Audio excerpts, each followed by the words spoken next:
a lot of what I believe in life is that I have the saying, some people say ignorance is bliss.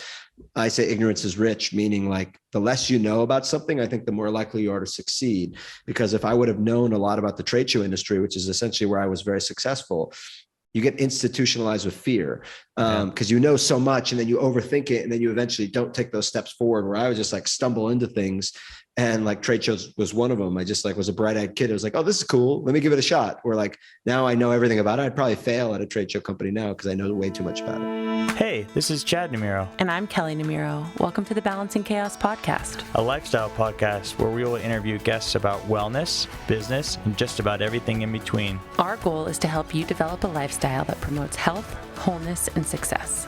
Through our conversations, we hope to inspire you to live a beautiful, full, and joyful life as you navigate balancing the chaos. We hope you enjoy.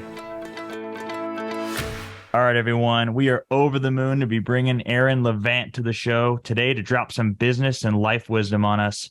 From our vantage point, Aaron is one of the most exciting builders at the intersection of fashion, culture, events, and media, and as such is a serial entrepreneur who has founded and co-founded the Agenda Trade Show, the #1 live streaming shopping app network, ComplexCon, and Truff Hot Sauce, just to name a few, along with countless successful private investments.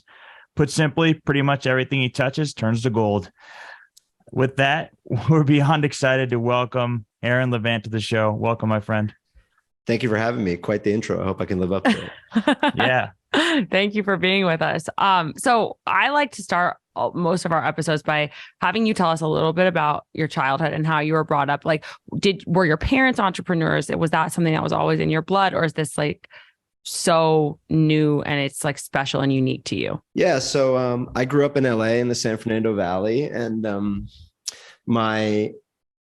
my dad was a writer for television shows. So I wouldn't say an entrepreneur, but definitely a hard worker. And my mom was Happy Days, right?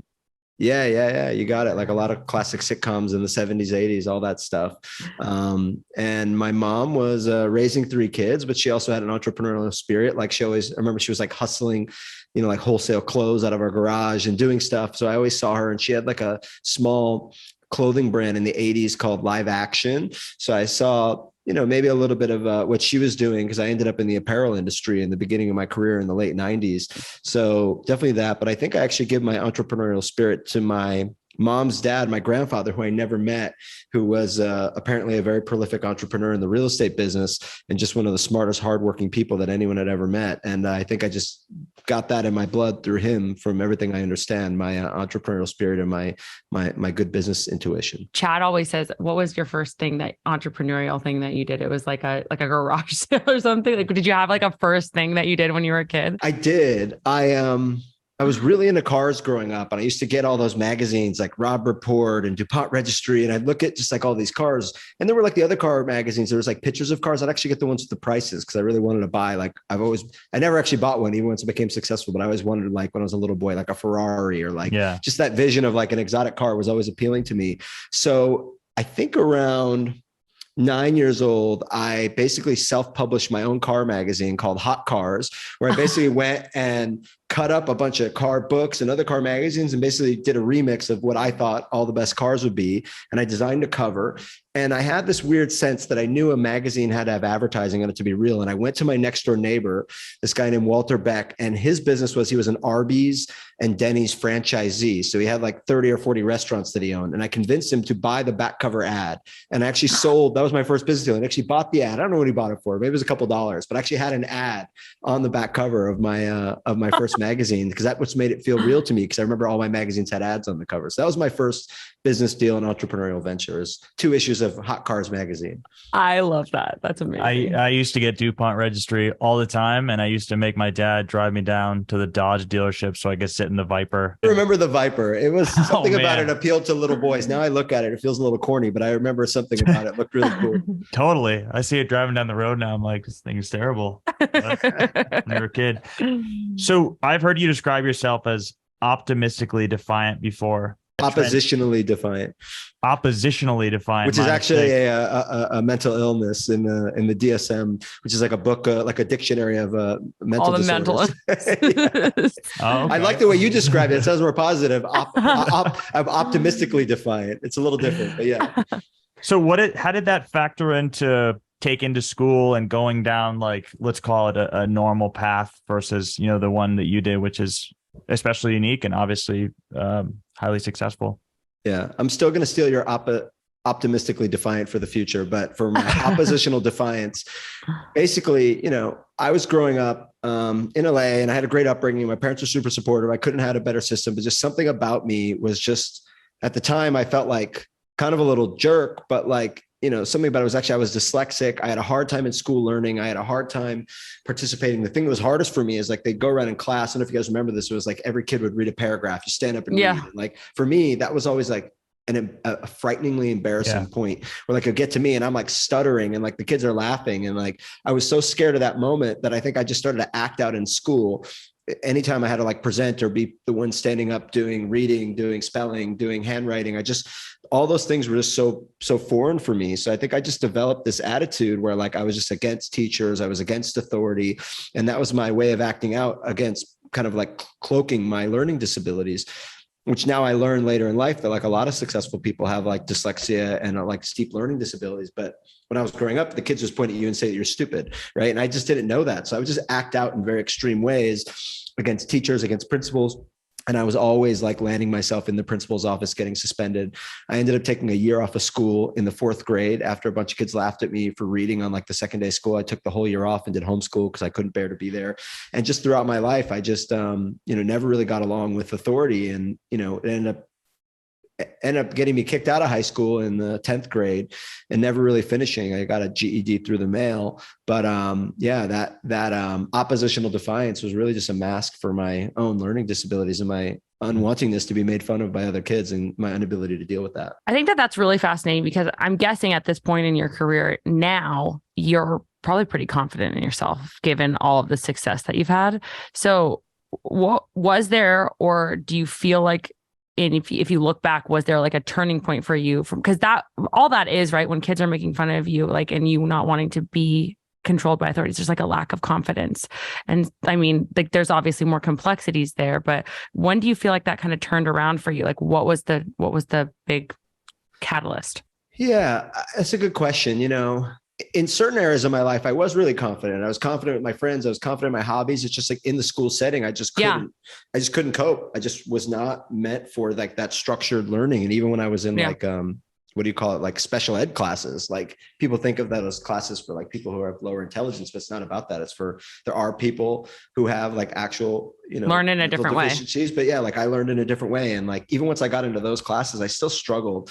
So I think it was really when I finally got kicked out of high school, I spent a year and a half doing pretty much nothing, doing graffiti with our mutual friend Tall and kind of acting like a derelict. And, I think I was trying to figure out like, how do I turn this into a job? The things I was interested in, which at the time was like graffiti art, which was really about creating letters, which then led me to learning Adobe Photoshop and Illustrator and learning graphic design. And it was that outlet of like figuring out how to channel my passion into something that I thought was a skill that I could earn money off of. And that transition of learning those Adobe Creative Suite programs and then starting to self-publish a website and start a little t-shirt brand, that was like kind of gratifying. But sometime in about 1998, Tall introduced me to a guy named Louis who had a small streetwear brand out of Los Angeles called Gypsies and Thieves. And I got an internship there.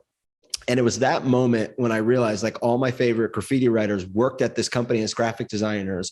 And it was like that click, like, oh, like, there's the path. And I was like, I want that. And I just immediately went from like this kid that got kicked out of high school, who was getting in trouble, getting arrested. My parents thought I was on like a horrible path, doing drugs, drinking, doing everything wrong you could do, to then like just meeting this guy. And literally overnight, I just like turned my life around and I just went like laser focused on saying like, I want to make this work. And I literally like got into that first day of that internship and put my head down and I just didn't leave. And I'm going to skip over a bunch of details here, but I literally just put my head down and worked my ass off until like I was a partner in the company. And I learned everything there was to learn from design, sales, marketing, and just like work my way up. And it was like basically finding that thing that resonated with me that I thought I could make a living out of around common minded people. And like that just totally turned my life around. And I think without that's why I said in the beginning of the conversation, I give so much credit to Tall. Without that introduction from Tall to this guy, Louis, like, I don't know where I would be right now, but it's just like, I think everyone is just like one step away from finding that thing that they're really passionate about that will just like send them down this journey that's like undeniable. I think like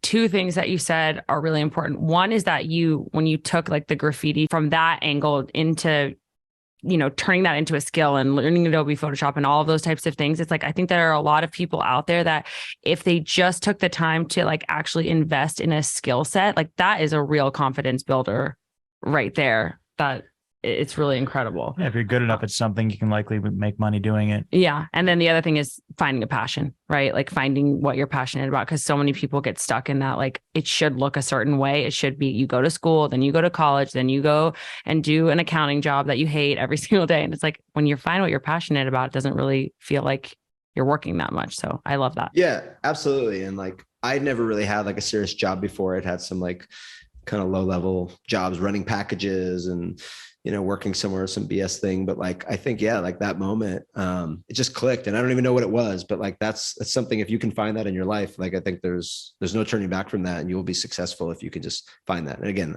it's a little random needle in the haystack trying to find that, but at least started with something I was organically interested in. Yeah.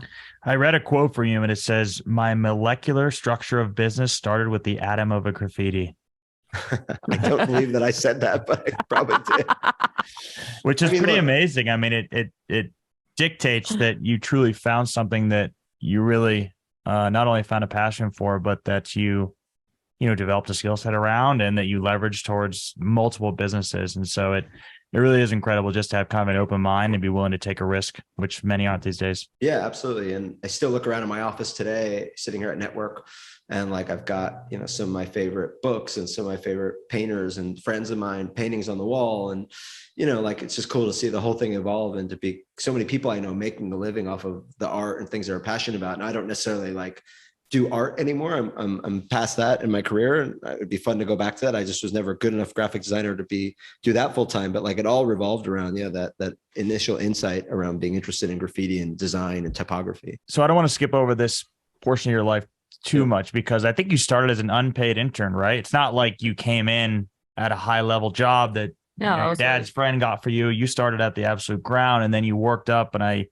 believe became the head graphic designer or some sort of similar role. Is that accurate? So I started as an unpaid intern, and my very first job there was actually just sorting the guy's magazine collection. They wasn't even trusted enough to work on the graphic design yet. But you got to think, this is 1998. This is pre-blog. This is pre-social media. Yeah. This is pre-YouTube. That's a hard thing for most people to fathom. So like information, especially on niche subcultures, was stored in magazines. And, like this guy had an epic 20-year collection of like some of the coolest magazines that I'd never seen. So I was actually really into it. I'm kind of like an archivist. I still save like all these magazines and books and prints and zines and all these things. So that was an amazing experience. I had two jobs: sort his magazine collection and help him set up for trade shows. I didn't even know what a trade show was, but one of the first things we did was go to Long Beach, California, and set up for this thing called ASR. Yeah, which was the Action Sports Retail Show, which was kind of the predecessor to Agenda. And then we also went to Vegas and set up for this thing called Magic, which was the big apparel trade show globally. And you walk in and it's like every brand, every celebrity, every person of influence that you're interested in, like all in one place, like gathered. So it was like pre-internet, but like in real life. And it was just super interesting to me. And like that, I was hooked from that moment. Just like the access that I had through this job, even if my job was to like pass out stickers and help carry stuff in like grunt work, it was the coolest experience. It was super eye-opening for me. So we'll get to ASR in a little bit, because I think that's an incredible story about how you were competing against each other. And then you ended up winning out, which I think is fantastic. But when you first got exposed to trade shows, and that's obviously where you really got your start with Agenda, which we'll get into, did you notice instantly things that you'd like to change about it, or things that are broken about it, or even just opportunity in general, or you just got thrown into this world and developed a skill set and then figured out how to do it better? Can we actually rewind really quick? And just for any of our listeners who are like not knowledgeable about the space, can you explain like what a trade show is? Like take it down to the bare bones. A trade show is usually like a business to business event where brands and retailers in many trade shows from that respective industry get together and meet and do business. And before the internet, that was a fundamental way to discover each other, because now you can just look at a brand's social media page and DM them and get in contact with you. That process used to have to be done in person before, and you'd have to show up and you'd basically see this entire convention center filled with, in my case, it was clothing brands, aspiring young clothing brands up to large established clothing brands exhibiting their stuff that you could buy at wholesale if you were a retail store. And retail stores from all over the world, from Japan, from Europe, and all across the country would come to these conventions twice a year, discover brands, write orders for the goods that would be in their store for the next 6 months or for the next year. And it was super valuable. You'd pay, thousands of dollars as a brand to buy a space at these shows so you could go there and essentially be discovered and do business. And, back in the day, pre-internet, like you could be an unknown brand, show up at one of these shows and meet literally the top retailers in Europe, the top retailers in Japan, Bloomingdale's, Fred Siegel, whatever, all the top people, and walk out. And all of a sudden your products were being shipped around the world and you're a global brand just from showing up there. And like, that was a real phenomenon that you could be discovered and basically break your brand. And it was really valuable for, Magic is still going on, but it had been going on since the 30s, I believe, right? Whereas like they travel across the country in a train to meet retailers, all right? So like this concept is like super, there's been trade shows and trading events happening since ancient times, right? And this is how commerce was done and still is effective in many industries today. And relationships and meeting people in person, I put a high value on. I made most of my career off of this idea of facilitating face-to-face meetings for people to build business relationships and write orders with each other. So, I show up at one of these trade shows, not even really knowing what a trade show was. Yeah. I knew the brands, I knew about the industry, but I didn't fully understand. And it was super eye-opening. And that was an amazing experience for me. I never knew walking in as a 16-year-old kid that was eventually going to be my career. I didn't think twice about that. Even for a year, it was years later until I even had that insight to think I want to go into the trade show business. And even that happened almost by accident. And a lot of what I believe in life is that I have the saying, some people say ignorance is bliss. I say ignorance is rich, meaning like the less you know about something, I think the more likely you are to succeed. Because if I would have known a lot about the trade show industry, which is essentially where I was very successful, you get institutionalized with fear because you know so much and then you overthink it and then you eventually don't take those steps forward, where I would just like stumble into things. And like trade shows was one of them. I just like was a bright-eyed kid. I was like, oh, this is cool. Let me give it a shot. Or like now I know everything about it. I'd probably fail at a trade show company now because I know way too much about it. Can you tell us a little bit about like what that light bulb moment was when you were like, I want to get into this. I want to get into trade shows. Yeah. So I was interning at the clothing company, going to trade shows. Then I eventually, learned everything there was to learn about a clothing company. Eventually they let me have a design job. Eventually I became the head designer. Eventually, got into sales, marketing, basically learning from the inside out everything it took to build a clothing brand and to sell it. And part of that process, once you design clothes, you take them to these trade shows. And then I went from setting up the booth to standing there selling the goods and learning about the event and learning what it costs to be at the event and the ROI associated with going there. And what I came to realize over time was there were big trade shows, but then I also saw these niche little trade shows popping up that instead of in a huge convention center like the Las Vegas Convention Center with thousands of brands and 100,000 visitors, there was these little trade shows that were happening in hotels and lofts in New York and London that were more tailored to like specific niches within the fashion industry. And I just thought those were more cool and more vibey. And I said, okay, these are cool. And I started to do those with my brands. And then I started to look like, oh, those are cheaper. They're more interesting. And then these big shows were just kind of another number. They don't really care about us. And I thought I had a really cool brand at the time with my partner, Lewis. And eventually I started to realize like, wow, there's these cool shows in New York. There's cool shows in London. I go, but the biggest trade show for our industry is in Long Beach and San Diego, California, called ASR. And I go, we're still paying a ton of money to go there. And there wasn't someone who had built the cool anti-show across the street from them. But I saw it happening in all these other cities, Las Vegas included. And I said, wow, why doesn't that exist? So it started off with like a problem, which was I was paying too much to go to the show and not getting enough attention. And I saw the insight that there wasn't someone else doing the anti-show. And I said, why don't I do this? It's just kind of like light bulb. And then I started like talking to my mom. I say, hey, Mom, what do you think about this? She's like, you should go for it. And I literally went to a show in September of 2002 as an exhibitor, started talking to the other brands around me who were kind of like my contemporaries, young up and coming streetwear brands, and said, hey guys, like, what do you think? Do you see the same problem? Are you interested in the same thing? And everyone's like, yeah. I said, maybe next time I'll do one, kind of in jest.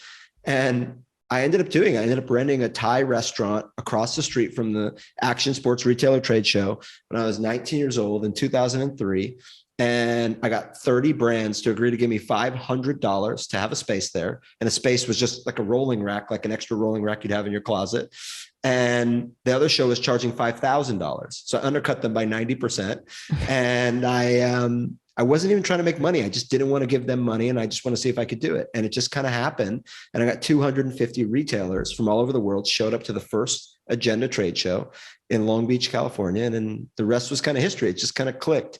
Yeah. And I made a $6,000 profit and it worked. That's amazing.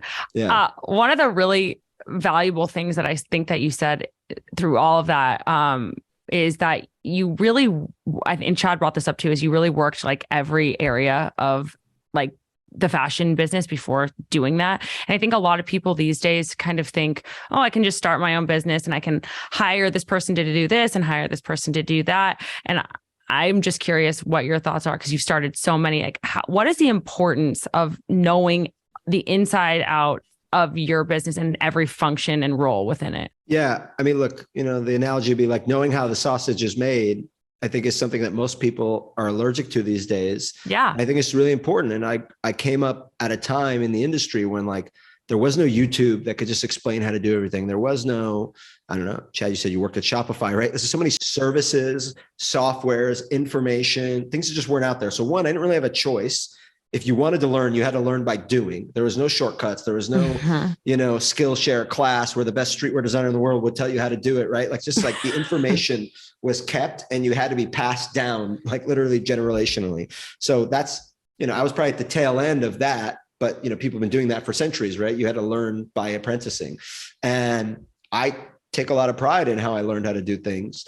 And I think it made me better at what I'm doing today because I've done every step. And I think that kids these days, and I hate to sound like the old guy, it's like, oh, these kids, like they have a sense of entitlement where like, they don't want to learn. They get right out of college and they're like expecting to get like a VP level job that pays $100,000+ a year and, have an assistant. And I'm like, bro, you haven't even like done anything. Like, you have to have some hands-on experience and like cut your teeth a little bit. So I value that a lot.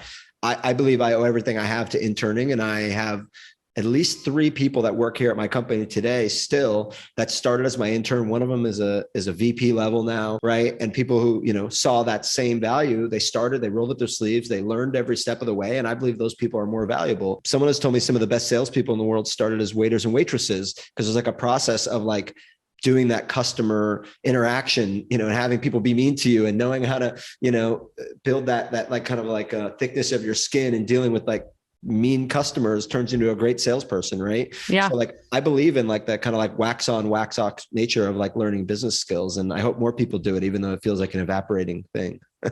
Yeah, agreed. I think that it's like a lost art, but it's so important because really there, in my opinion, are no shortcuts to success. You got to work hard. Well, it's a get rich quick mentality too. And I don't think social media helps. Yeah. The attention span these days is much shorter. But to your point, I hire salespeople for a living, and some of the best salespeople I've ever hired come from very unique and obscure backgrounds and not like on paper what a lot of individuals or hiring managers, I should say, are looking for. And so it's a really good point. It just comes down to work ethic. Yeah, exactly. Yeah. And so on the ASR side of the equation, you ended up being competitive with them as you grew, and then they tried to box you out of venues, right? Which I think is a great story. Yeah. So I started this small show across the street from them. Again, not even to make money. And I was like, literally, they were massive. They've been around for like almost 40 years in business. By the time I even started, they were the incumbent for sure.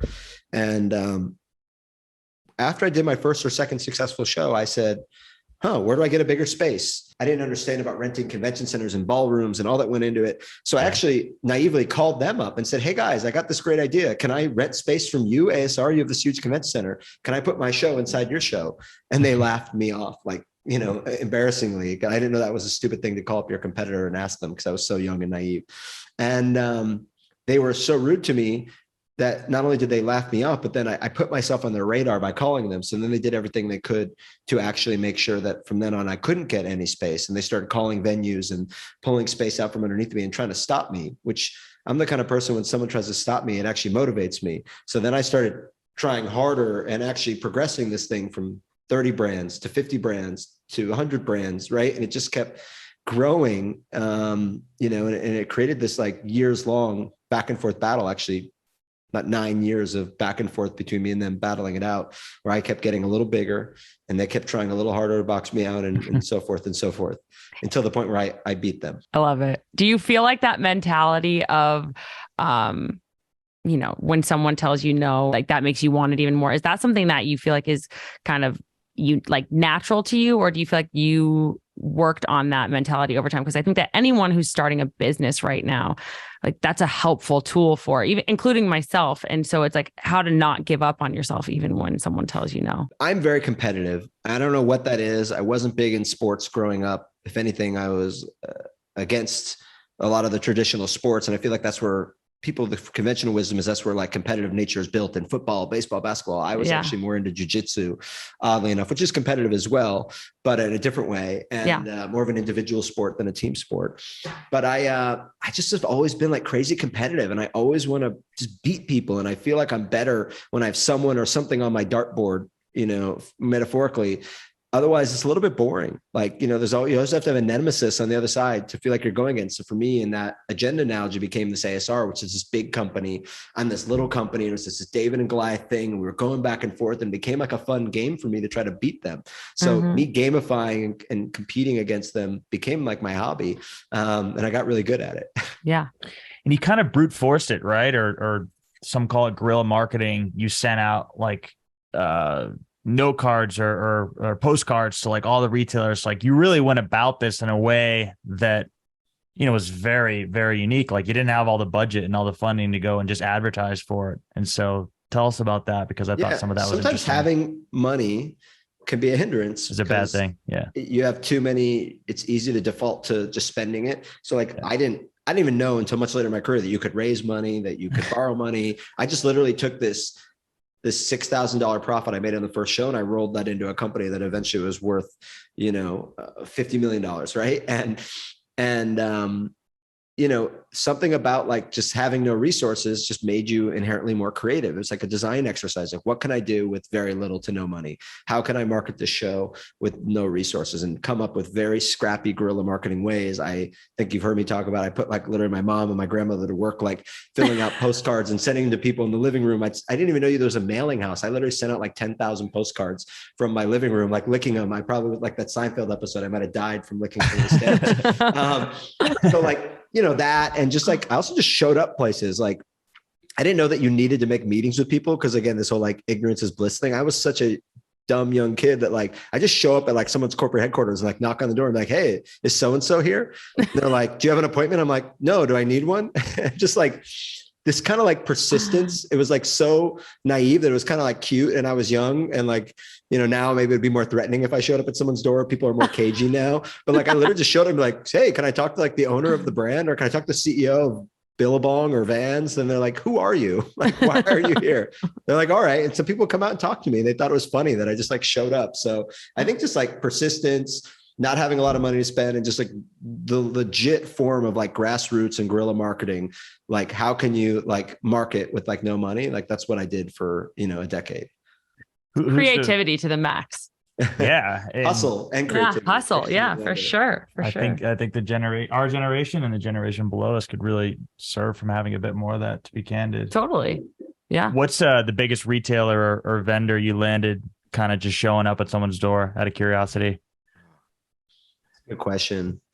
I don't know about showing up at their door, but my story of persistence is there's a guy named Bob Provost who was the trade show manager at Vans Shoes. Yeah. And I literally called him every week without fail for 8.5 years. And I'm not joking. I called him every week. And he's a funny guy who left he's the guy that changed his voicemail every day when people had voicemails at work. And he'd always end it with like, have a fantastic day. And I literally called this guy every week for 8 years until he said yes.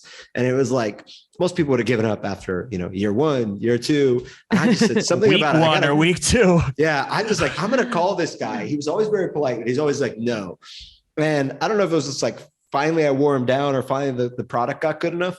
But there's something about that game of me leaving him these voicemails and listening to his weird custom voicemails with him saying, have a fantastic day. And I just loved, and it was just like this sheer persistence. So yeah. That's awesome.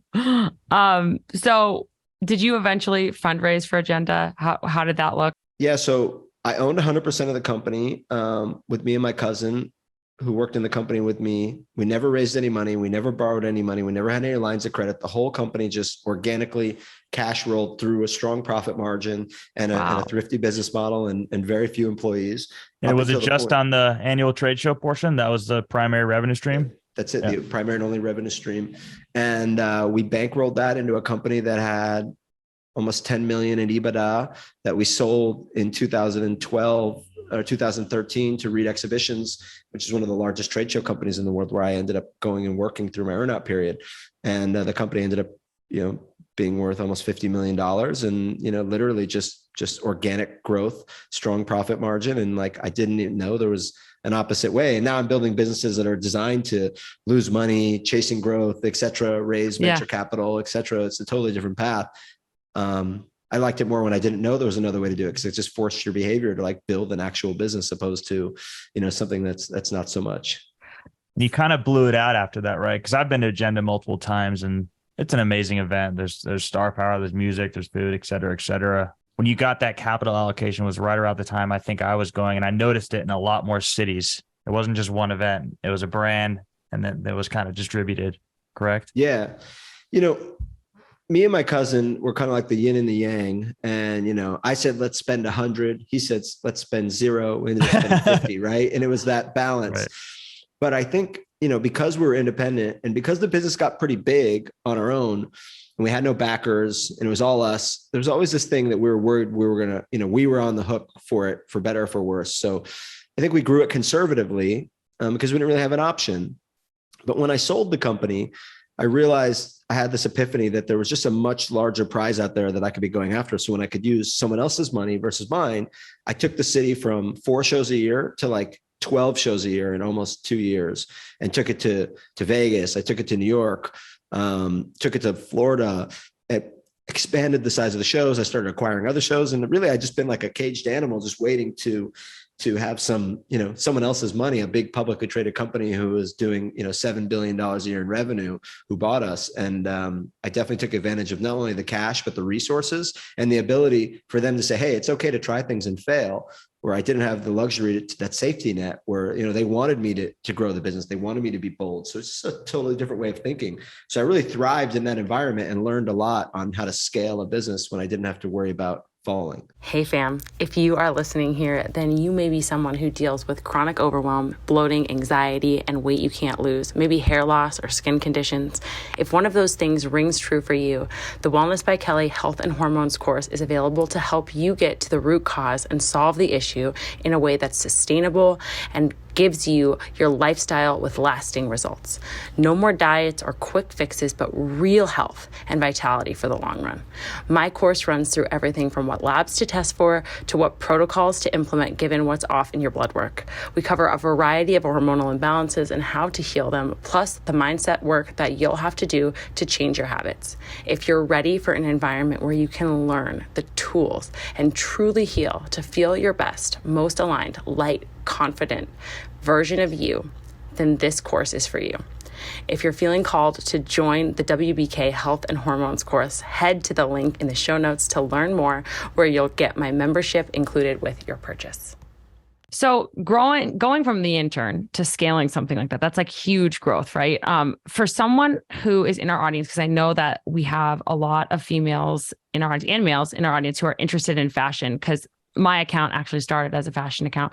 If there's like one piece of advice that you could give to somebody who wants to get into fashion, what's the tip? Wow, it's a tough one. In today's business, fashion is an extremely fragmented market. And I'm trying to think about when I got in, it was a completely different industry, right? And there's a lot. I felt like it was easier to get in. I would definitely say hard now. I would say focus your energy on learning everything you can around e-commerce and customer acquisition and conversion, and being someone who's an expert around that. Because I think those are the jobs that are going to be in demand.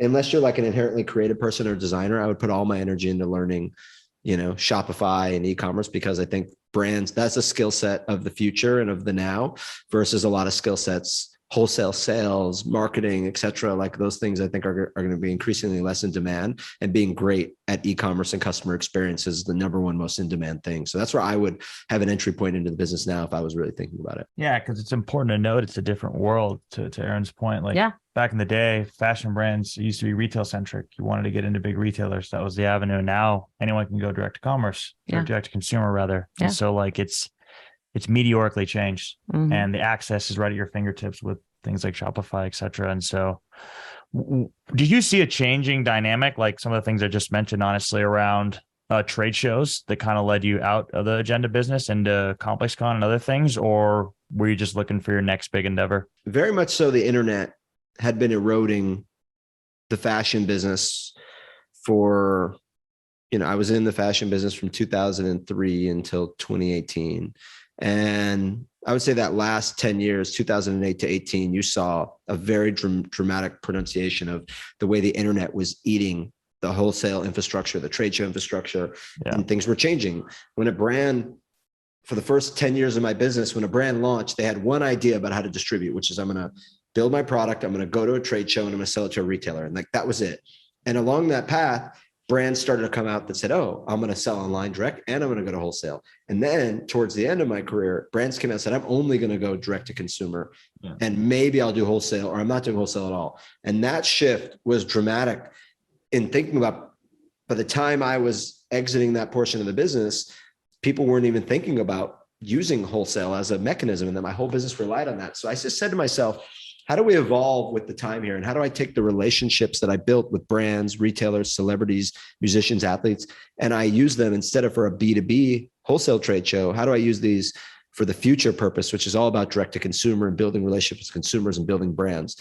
So the idea for ComplexCon was really about like, how do we do Agenda 2.0, and how do we, open source this to the public and create the Comic-Con, if you will, of sneakers, streetwear, street culture, art, hip hop, et cetera. And like, turn this into an event that the public can buy tickets to, and that brands ultimately want to reach consumers now versus buyers. And buyers can come too. I still run into buyers and I'm at Coachella or concerts or whatever. They want to be there in the mix as well. So by default, you'll hit the industry, but how do we reach the end consumer, which was the holy grail? And that change was really what ComplexCon was about, is that I saw my core business eroding and I needed a new magic trick to stay relevant. And how do I take all those same things that I learned, but just serve a different purpose? So it was a profound insight that I think ended up saving the whole company, or the division of the company that I was running that I sold. And it was hyper successful, just that shift of like business to consumer. Yeah. I think it's interesting too, because you expose the fans to the brands they love. And that's such a indicator of like how things were changing.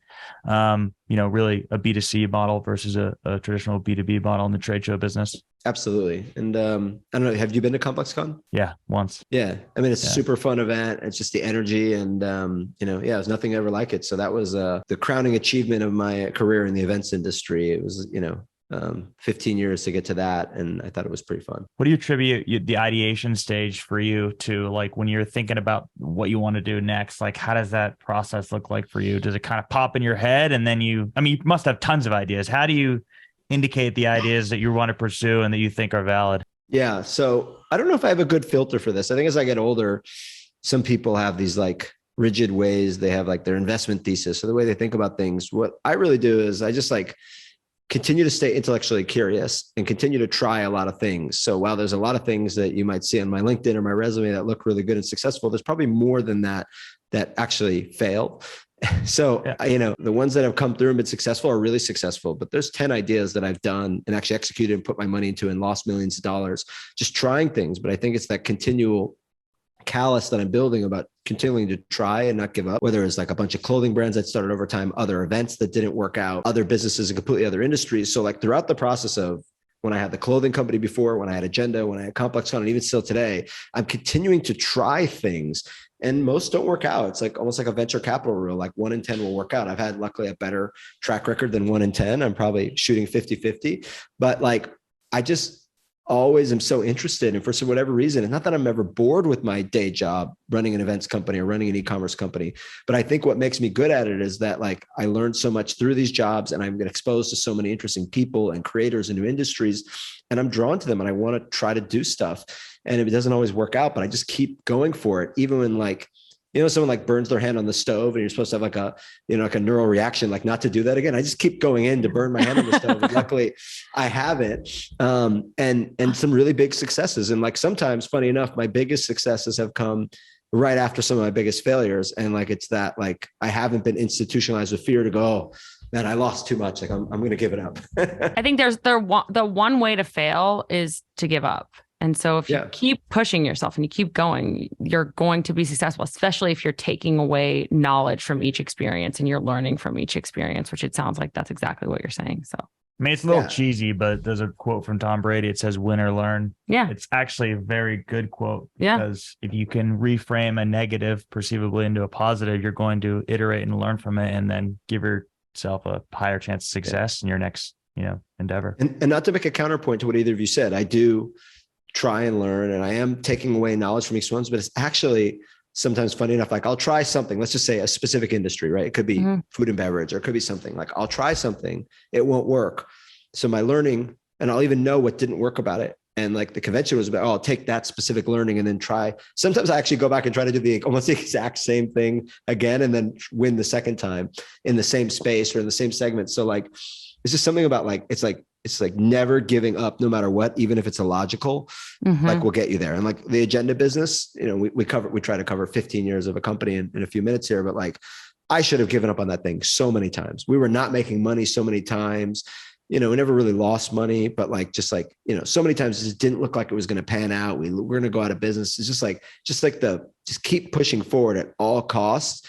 And I've done that on so many things that like eventually something will tip over. And I think just most people, they just give up, or they just see like after 3 years of no forward motion, they're just like, oh, okay, I'm throwing in the towel. It's like never throw in the towel, no matter what it is. I think that's a really great point.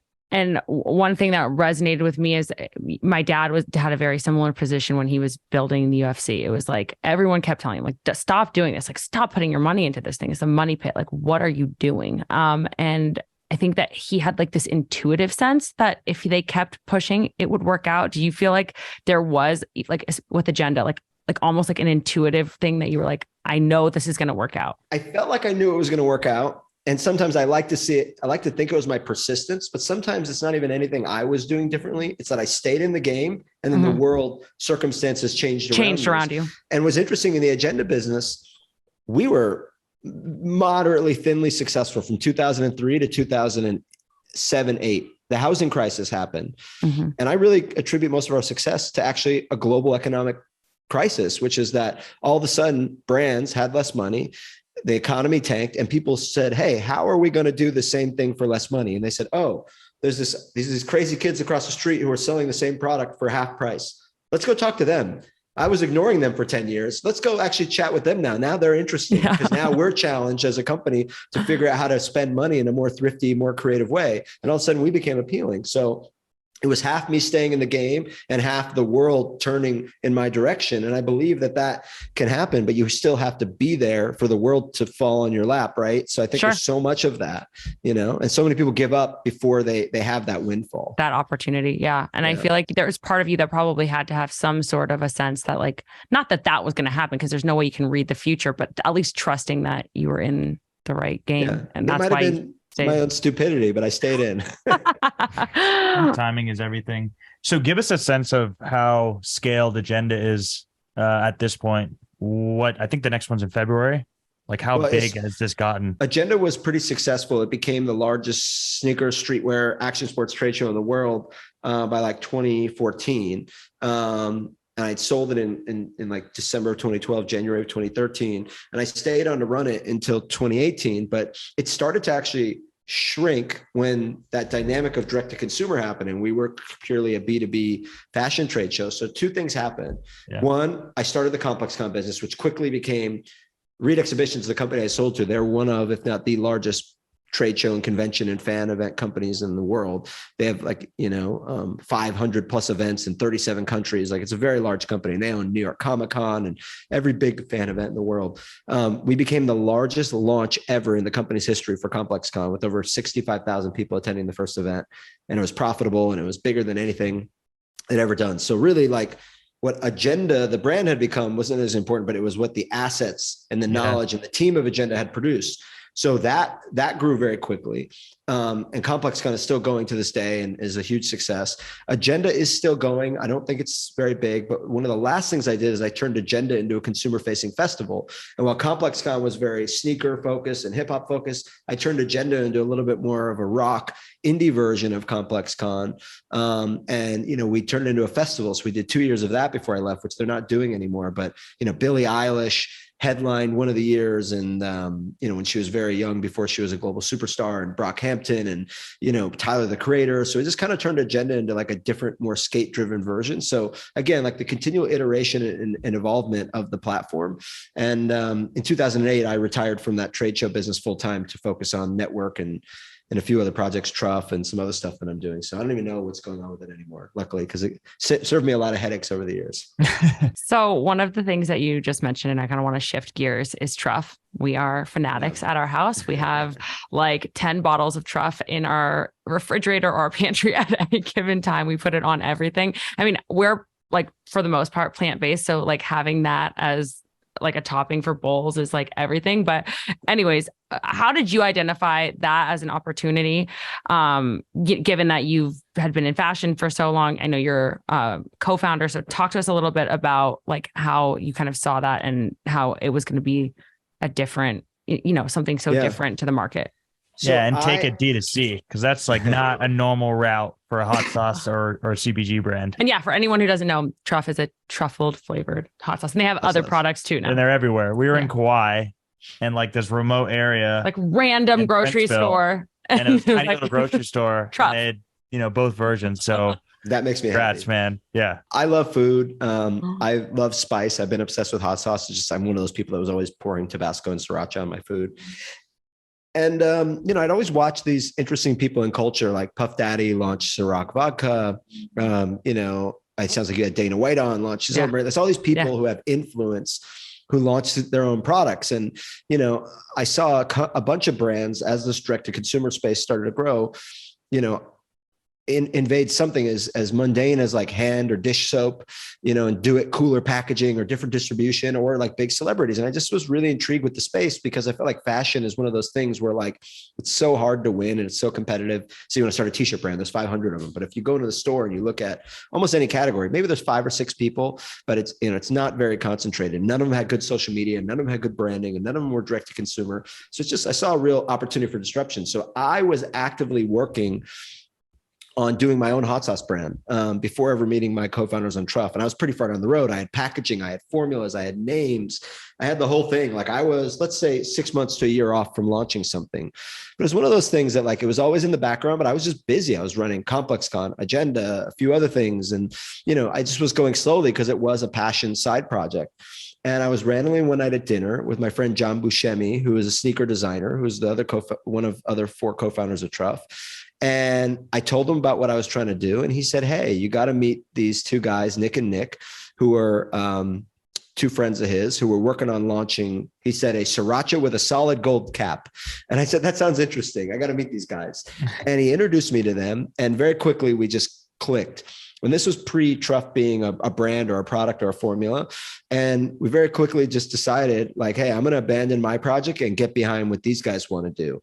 And over the next few months, me and John, another guy, Andy, decided to put money up into these 2 young entrepreneurs, Nick A and Nick G, and they were going to develop a brand. And over the course of the next 6 months, they developed a formula.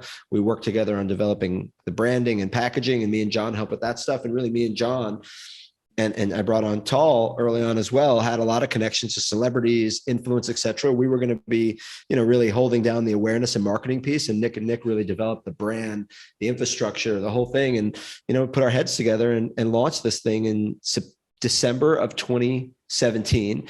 And it just kind of took off. And, the rest is history. It's become one of the top condiment brands in the country nationwide, at everything from Whole Foods to Amazon to we're on the Oprah's favorite things list again today for the 3rd or 4th year. So, it's just like this organic success story that, we didn't spend a ton of money to launch it. It's an amazing product. amazing branding and packaging, and we just were able to get it in the hands of the right people. So a lot of those people that myself and John, who were in the fashion industry and tall over the years, knew, the access to celebrity and being able to put this in front of them, and having, let's just say if we sent someone a pair of jeans or sneakers, they may have a deal in that space, but it's one of those products that, like, no one has a hot sauce deal. So it wasn't like competitive to like a sponsorship they had. So people just started to post it, and then people loved it, and it just happened. So I'm really honored to be a part of it. And Nick and Nick have done such an amazing job being co-CEOs of the company. And we've just been lucky for the way it's worked out. It's such a testament to the fact that there's room for disruption in virtually every category and vertical. Like, I don't think walking past the hot sauces and Whole Foods, I would have ever imagined thought of that. Yeah. That you could create such great, honestly, the branding and the packaging is amazing. Even the cap, every little detail just pops. The flavor is amazing too, and we love it. But it's kind of like almost art. That's how I describe it. And I don't think anything had been anywhere near like that before you came out with it. Yeah. One of the initial insights for the company, we never ended up doing this, but an idea, right? And sometimes an idea is so powerful. We said, you ever been to like a grocery store and you want to buy like a really nice bottle of champagne, and it's like behind the glass lock? You have to ask someone to come open it.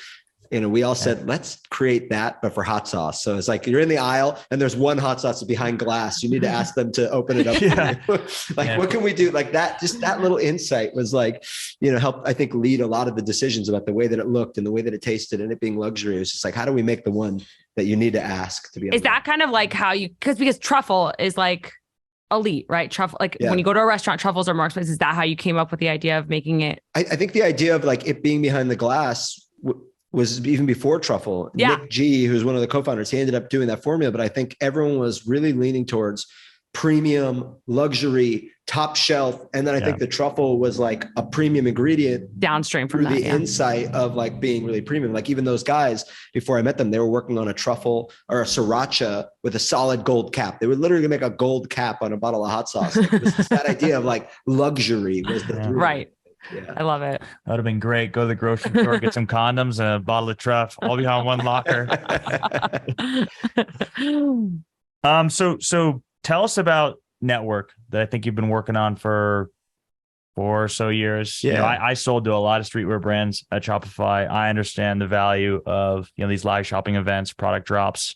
I think what's amazing about your app is it's a consolidated cart. It's effectively like a marketplace with extremely rich content behind it. That is something that's not been done before. And so I think it's, incredibly impressive. So tell us about what led you to that and kind of the ideation around wanting to disrupt. I see it as an entirely new channel, of commerce. And so, NTWRK is a really interesting company, which you're right. It is a marketplace, but I think the easiest way for people to understand it who may not know what the company is if you think about home shopping television, or what you may think of either your parents or grandparents, like watching TV, ordering Tupperware, sweaters, right? Like, it's kind of an older genre. That's still a massive business, right? That's still a $5 or $6 billion business, QVC, HSN, right? Yeah. And those businesses have still stood the test of time. And it's the power of video and storytelling and engagement. Remember, like those ladies would call in and have the conversation with the people on air, right? And really taking that business as inspiration, taking a step back and said, how do you take the QVC HSN model and bring it into the millennial Gen Z mobile first audience? And that was really the insight that we had. And in China, that had been happening for a few years. There's companies like Taobao that are owned by Alibaba that are doing over 300 billion in live stream video commerce sales. It's estimated to be a $500 billion market by China by 2 years from now. So we saw a massive sea change in China with live video. It hadn't hit the US yet. And we really wanted to be the first to bring the mobile first millennial Gen Z culturally relevant mobile first version of QVC HSN to the States. And we did, and we raised money and launched that in 2018, in late 2018 in beta. And the rest is history. We were first to market. We've been scaling it. We've got over 3.5 million people on the platform today. We have thousands of vendors, and, that's really what it's about, is we're going to all these brands who do have direct to consumer businesses and working with them on creating exclusive products and giving them a new platform where they can sell in live video. And the unique part about live video is like ultimately brands go to social media to tell stories about their brand to hopefully get you interested in their product or their brand. And then they hope that you're going to go back to their website and check out. We've kind of brought that into one holistic experience. And some of the other social platforms have tried to experiment doing that with not a lot of success over the last year, but we were really early on that idea of brand storytelling and commerce together. And the result of that is you get people checking out at like a 5 to 10% rate versus like average e-commerce at like a 1 to 2% rate. So it's a much higher conversion rate, and it's a much deeper immersive kind of experience you have with your customers. And I think you have a much deeper emotional connection to them through talking to them through a video versus just showing them a picture of your product, which, is still important, but I think you can go deeper than that. I think some of the beauty of it is people are going there to interface with the brand, learn more about products, and then potentially shop versus being on social and like you potentially being served up a product, or you're on the web and you run across an AdWords product, right? And so it is really hard to bridge that gap of social and commerce, and it's a little more natural, like the common platforms where this is a little bit more directive. Yeah, and I think live stream video commerce will become the dominant form of commerce in North America eventually. We're a few years behind China, but they're ahead of us on everything. You could walk into a restaurant in Shanghai pre-pandemic and use WeChat to order off of a QR code on a menu and pay for it and walk out and never talk to a waiter. We're now just at the point where you get a QR code to a static menu, right? Like we're just fundamentally behind what's happening in China. And I think, I'm really trying to lean into some of these Asian trends on commerce because I believe they're going to be massive here. And they're starting to this year. It's really starting to turn the corner. So do you think that like this is just your opinion, you're not a fortune teller, but do you think that like 10, 20 years from now, like I'm thinking about like when my kids are in high school, like I used to go hang out at the mall. Is that going to like not be a thing? Like are our kids like not going to, like, is there not going to be Macy's anymore? Yeah. I mean, look, I'm a big believer in IRL, whether it's festivals, whether it's shopping, but I think it has to evolve, right? If you look at like, let's say the classroom, not necessarily shopping, but like the classroom hasn't evolved a lot since the 50s, sitting at a wood desk, looking at a chalkboard or a whiteboard and, teacher putting stuff in the overhead projector, right? So I think you need innovation. And I think, the mall will exist, but it will be innovative shopping experiences that are really interesting and really exclusive products and things you can't get anywhere else or can't get online, or it will become things like location-based entertainment, right? And things that you want to be immersive in. And, you'll either be like massive, like Walmart, like it's all about price and selection, or you're gonna be really specialty, and everything in the middle, I think, will evaporate. And those spaces will become food. Those spaces will become location-based entertainment and new interesting things. And I think the idea of omnichannel, where online and offline support each other, and you're engaged with certain brands and certain retailers in a deeper way. You're a part of their membership program.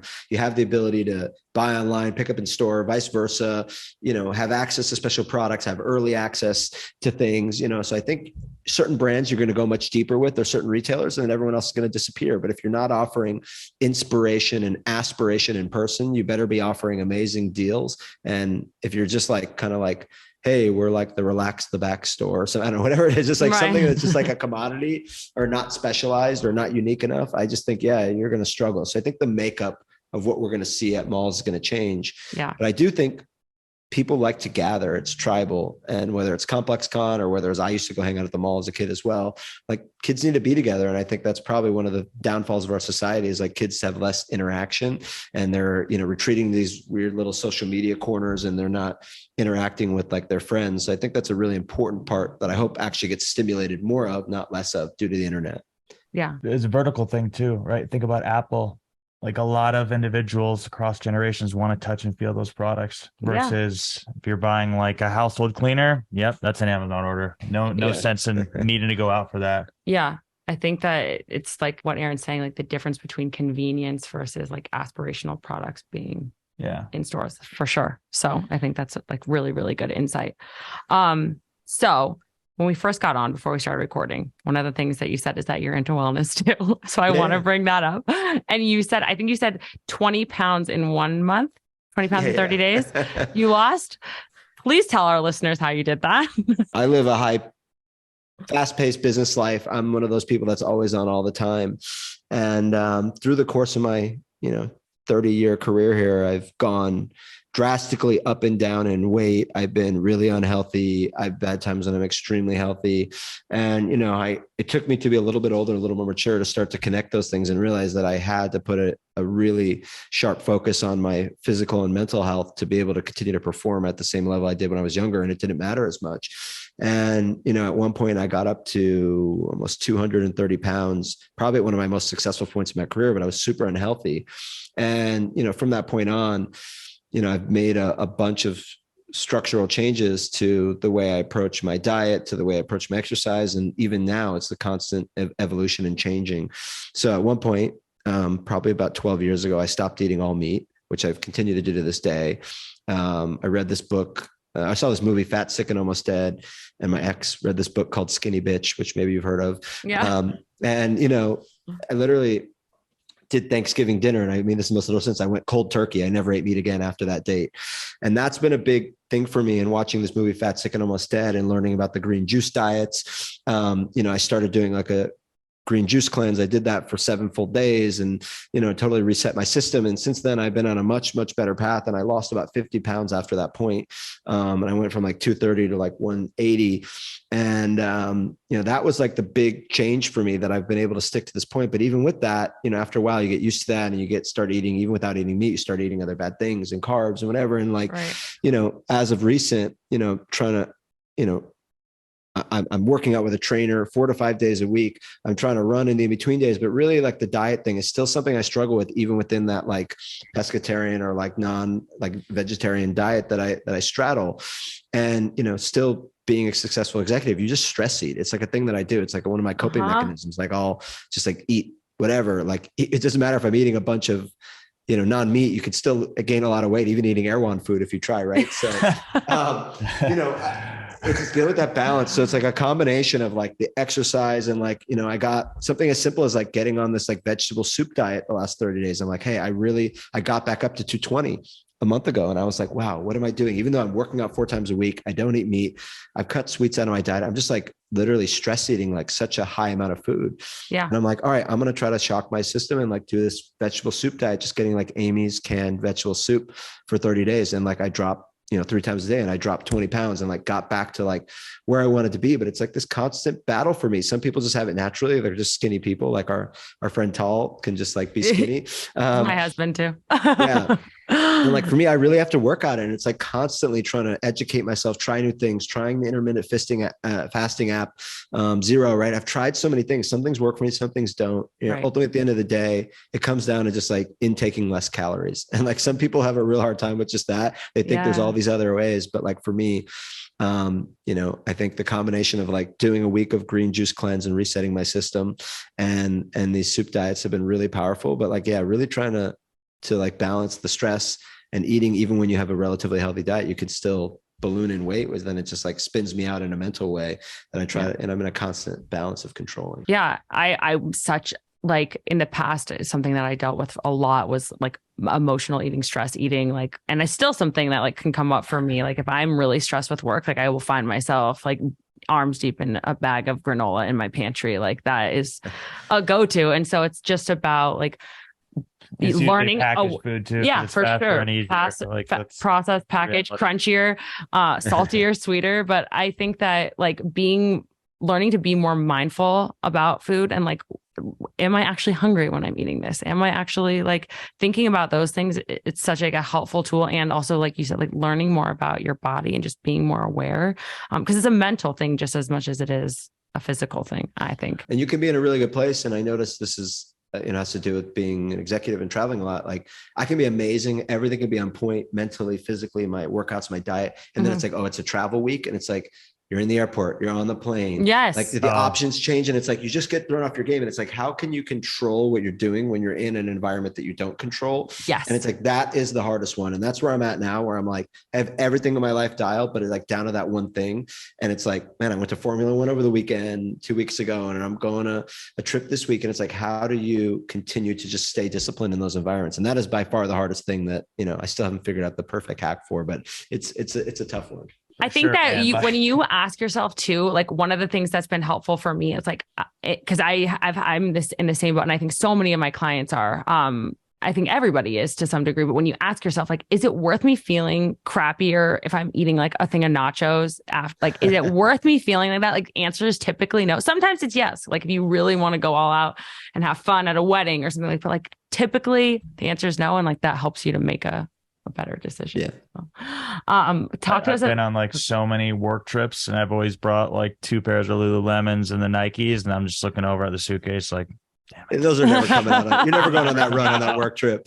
no I do the exact same thing. I pack it too. And it's like, oh yeah, I have the best intentions and I'm there. And I'm like, oh, all right. I'm not getting it in that hotel room and running in Austin in the morning. Sometimes I do, and I'm really happy with myself, but 9 times out of 10, I'm not. No, it's like a cascade of events. It means I can't stay out late. I can't, usually drink alcohol. And usually also when you're not with our kids, you want to sleep more. Yeah.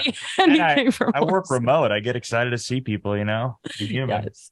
Tell us about your, like, is there anything that you do for your mental health? Like day to day, do you meditate? Because I think that's such an important, like, most successful people have something that they do for their mental health. Recalibrate and deal with stress. Yeah. I've tried the meditating thing. I've got the Headspace app. Honestly, it's none of those things. For me, it's 2 things. I try to go on like extremely long walks up, like, again, it's not necessarily like a difficult hike or anything like that. It's more about the acts of walking at long distance by myself, where I can really just clear my head and find the time to like listen to a book or a podcast or something that I really mean to get to, and actually just like hit do not disturb on the phone and just have that time with myself to go on like a 5 or 6 mile walk every weekend. I think those are the biggest things for resetting. And then like recently I've been trying to do this thing that my friend does, was very successful. It's just like, hey, don't look at your phone in the morning. And like, it's such a hard thing to do. Cause I'm literally like it's like a muscle reflex. Like I wake up usually naturally before the alarm at like 5 to 6:30 in the morning every day, like no alarm. And then like, I just like, it's like I want to reach for it and like check the text or whatever. It's not important. If you could just sit and be with yourself and your thoughts for a few minutes, even 10, 20 minutes without digging into that phone, I think your entire day is better. But that's a really hard one to build the muscle memory around. Really hard. And we've had a lot of people recommend it. Yeah. It's a hard habit to break because you're used to it. I think that most people are going to it almost out of fear, like anxiety, like what happened overnight? What do I need to get to? And when you are worried about putting out everybody else's fires or taking care of everybody else, you don't necessarily connect to yourself or your own needs or your own intentions first thing in the morning. And then your body goes right into that fight or flight mode. And so I think that if there's, one takeaway that people can take from you today, I feel like that is like one of the best pieces of advice. Yeah, for sure. If I could follow it myself, it's a great piece of advice. Yeah. We give that advice all the time and I still do it. Yeah. Yeah, because it's fight or flight. It's figuring out what blew up, what do I need to handle. Then it's also, let's be honest, like there's dopamine hits with phones and social and all that. And so like, your body gets a little addicted to it. 20 minutes later, nothing's really going to be different. Exactly. Yeah, exactly. 20 minutes later, nothing is going to be different. So I think that is like the perspective to take to it. One last thing when it comes to your health and wellness, you said you gave up meat. Yep. What, 12 years ago? Mm-hmm. So did you notice, because I'm plant-based too, or I'll have fish every so often, but for the most part, plant-based. What did you notice a shift in your health? Like besides weight, like energy, anything like that when you did that? Yeah, I noticed a dramatic shift. And like I was someone that, I loved barbecue. My mom and my sister are both like professional cooks. And like, I was just around it all the time. And, it never occurred to me that it was ever unhealthy. And, I've seen every documentary there is, from Game Changers to What the Health, et cetera. And like, it's just like, I had to have this profound moment with myself to make this change. And I felt healthier and more energized and more focused from that time on. And like, there's different kinds of health, right? It's not just about being fat or skinny. There's like molecular health, right? Like down to like your cells and like being cleaner. And like, look, I'm someone who has very little health problems. I've never, been in the hospital or had major treatments or been on any kind of medication for anything from hypertension to other, I know people my age who suffer from different, high blood pressure, et cetera, different things that are can be bad for you. Even people who appear physically healthy, or even people who appear more physically healthy than I am, right? They may not always be. So I think it's like this other type of, mental clarity, physical health, and molecular and kind of like blood pressure health, vascular health that I feel like I have. And I don't know if you guys know what Pre-Nouveau is. Yeah. Yeah. So I've been meaning to do it for like, this is. Is it the scan? The body scan? Okay. Yeah. So like I went and did Pre-Nouveau in the last 6 months, and that's an entire deep MRI on from your head to your toes. Right. And like, luckily there was nothing wrong with me. There was nothing that they could see, and it's like some people just through help, they could have a six pack. It doesn't mean they're not developing cancer. Right. So like, I think about health more than my physical appearance and my physical endurance. It's this molecular health. And like, that's honestly the thing that most people I know who have died, that's what gets them. Right. It's some of these unhealthy habits, smoking, even drinking, which I do, but like, I just am attempting to live a long life and be here for a long time. And I'm thinking about it more than the weight, but the weight is important, and that can obviously lead to other things, but there's so much more to it. No, there is the lens of health, and then there's the lens of this number on this scale, and they have a connection, but they're not one and the same. I think that if you're going at it from the lens of health, the weight will just naturally set to what it's supposed to set to. But if you're like a lot of women, not necessarily men, but women are typically just so focused on the weight, and that can become unhealthy. But when you're focused on health, everything tends to balance itself out. There's a fundamental shift happening in health right now, whereas like you used to assess your health by going into the doctor and they'd kind of ask you how you feel and listen to your heart and like, yeah, you're good. And now it's blood work. It's things like pre-nouveau. It's data. Internal data, day to day. Blood doesn't lie. Are you guys using Yucca? Oh, no. What is this? Yucca is this app that I use that basically you scan the barcode of anything. It has to be like things that are, and it basically tells you everything. So let's just say, and it gives you everything like a score. I don't know if you guys can see this. It takes everything and breaks down all the ingredients and tells you how shitty it is for you. Good or shitty, right? Here's an obvious one. Here's the score on Coca-Cola, 0 out of 100, right? Don't eat it. There's ones where like, it's not that bad for you from a caloric standpoint, like, but then it has like other things, but like it breaks down. If you see this, like see the hazardous Cheetos, like it'll tell you like things that are in it that are cancer causing, etc. So I'm scanning all my food that I eat now with this Yucca app, and you'd be surprised. Some things that are advertised as healthy, even stuff they sell at Erewhon and other organic markets, is actually not good for you. So like that's what I'm looking one deeper. Caloric is important, but there's a few layers deeper about the additives, the colors, things that are going to prevent me from getting cancer. Yeah. What did Gary tell us? We had Gary Breck on our show a few episodes ago, and he's all into molecular health, and he said that there's like trace amounts of cyanide and folic acid, right? Oh yeah. What? Like what they spray all of our food with and packaged foods. Yeah. Cyanide. So like, yeah. Great. All right, Aaron, thank you so much for being with us. We're so grateful. Yeah. We know you're a busy guy, so thank you for your time. Is there anything that you want to leave our audience with, anywhere that they can find you on social, anything like that? Thank you for having me. First and foremost, I had a lot of fun, and no, I'm not promoting anything, and I'm private on social. I'm not a self promoter. So you can go to the supermarket and buy some Truff, or you can download Network and buy some cool stuff. But I more want them to download Yucca and make sure what they're eating is good for them. I love it. Love it. Thank you so much. Thank you. Awesome. We really hope that you enjoyed that episode. You can follow me on Instagram at Wellness by Kelley. And if you're new around here, you can sign up for the WBK 7-day free trial, where you can get access to all of my low impact workouts, blood sugar balancing, plant-based recipes, and guided meditations, all available on wellnessbykelley.com and on the WBK app. Hey, thanks for listening. Please make sure you rate, review, and subscribe to the podcast. You can also connect with us on social media at Wellness by Kelley. Drop us a DM for who you want to hear from.